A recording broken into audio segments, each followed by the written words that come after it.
YCP అధినేత YS Jaganmohan Reddy next ఏం చేయబోతున్నారు?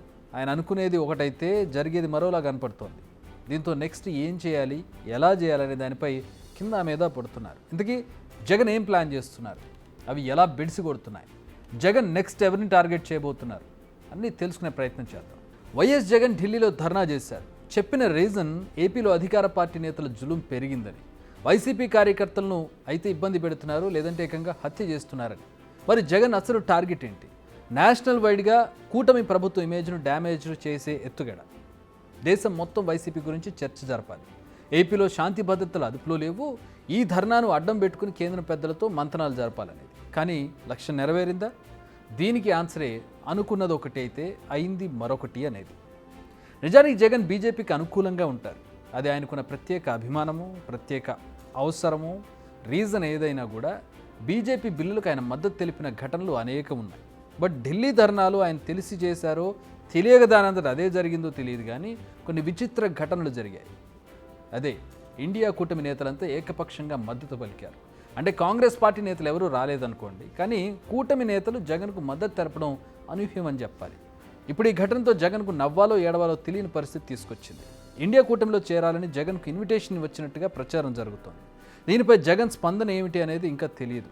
ఖచ్చితంగా నో అనే అంటారు ఆబ్వియస్లీ, ఎందుకంటే బీజేపీ కూటమి అక్కడ ఎన్డీఏ కూటమి అధికారంలో ఉంది. ఆయన మీద కేసులు ఉన్నాయి. ఇప్పుడు ఆయన ఇటు అపోజిషన్ కూటమిలో చేరితే కనుక పరిస్థితి ఎలా ఉంటుందో అందరికీ తెలిసిందే.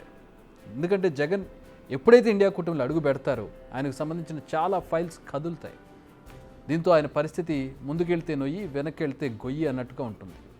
టు బీ ఫ్రాంక్, 2014 నుంచి జగన్ బీజేపీకి మద్దతుగానే ఉన్నారు. 2014లో ఎన్డీఏ కూటమిలో టీడీపీ ఉన్నప్పటికీ ఆయన పరోక్షంగా బీజేపీతో సంబంధాలు కొనసాగించారు. కానీ బీజేపీతో పొత్తులు పెట్టుకోలేని పరిస్థితి జగన్. ఎందుకంటే ఆయన ఓటు బ్యాంక్ పూర్తిగా దళిత, ముస్లింలు. అందుకే నేరుగా ఎన్డీఏ కూటమిలో చేరలేని పరిస్థితి జగన్ది. నిజానికి ఇండి కూటమి ఆయనకు ఓటు బ్యాంకు పరంగా సేఫ్, కానీ బీజేపీని కాదంటే జరగబోయే పరిణామాలను ఎదుర్కోవడం మాత్రం కష్టం. అంతేకాకుండా కాంగ్రెస్ వైసీపీకి వెల్కమ్ చెప్పే పరిస్థితి అయితే లేదు. ఎందుకంటే ఏపీలో బలపడాలన్నది కాంగ్రెస్ ఆలోచన. ఇప్పటికే ఆయన చెల్లి షర్మిలను రంగంలోకి దించింది. ఇలాంటి పరిస్థితుల్లో వైసీపీని కూటమిలో చేర్చుకునేందుకు ససేమిరా ఒప్పుకోదు కాంగ్రెస్. సో ఆయన కూటమితో కలిసి అడుగులు వేసే పరిస్థితి లేదు. ఇక్కడ కేంద్ర ప్రభుత్వానికి అంశాల వారీగా మద్దతు ఇస్తామని గతంలో జగన్ ప్రకటించారు. కానీ ఎన్డీఏ కూటమి వైపు నుంచి ఆయన ఎలాగూ సపోర్ట్ వచ్చే అవకాశం లేదు. కూటమిలో టీడీపీ, జనసేన ఉన్నాయి కాబట్టి ఆబ్వియస్గా రాదు. మొత్తానికైతే ఢిల్లీ ధర్నాతో ఆయన అక్కడ ఇరుక్కుపోయారనిపిస్తోంది. ఏపీలో ఉన్నది ఎన్డీఏ ప్రభుత్వం. ఆ ప్రభుత్వానికి వ్యతిరేకంగా ఇండి కూటమి నేతల్ని పిలిచి ధర్నా చేశారు. నిజానికి ధర్నా ముగిసిన తర్వాత 4-5 రోజులు ఆయన ఢిల్లీలోనే ఉండాలనుకున్నారు. పలువురు బీజేపీ నేతలను కలిసి మాట్లాడాలనుకున్నారు. కానీ ఇండి కూటమి నేతల ఎంట్రీతో ఆయన ఇప్పుడు ప్లాన్ రివర్స్ అయింది. దీంతో వెంటనే అమరావతికి వచ్చేశారు. మరి నెక్స్ట్ ఏంటి? జగన్ ఏం చేయబోతున్నారు? వినుకొండ వెళ్ళి అక్కడ ఆందోళన చేశారు. అదే అంశంపై ఇప్పుడు ఢిల్లీలో కూడా ఆందోళనలు పూర్తయ్యాయి. మరి నెక్స్ట్ జగన్ ఏ టాపిక్ను తీసుకోబోతున్నారు? ఇదే ఇప్పుడు ఆసక్తికరంగా మారింది. ఎందుకంటే నిత్యం ఏదో ఒక టాపిక్తో ప్రజల్లో ఉండకపోతే పార్టీ మనుగడ కష్టమయ్యే పరిస్థితి ఉంది. దీంతో తాడేపల్లిలో ఇప్పటికే వ్యూహరచన కొనసాగుతున్నట్టుగా తెలుస్తోంది. అయితే జగన్ శాంతి భద్రతల ఇష్యూనే తలకెత్తుకొని ప్రజల్లోకి వచ్చే అవకాశాలు కనిపిస్తున్నాయి. మరి ప్రజలు దీనిని ఏ మేర రిసీవ్ చేసుకుంటారో చూడాలి.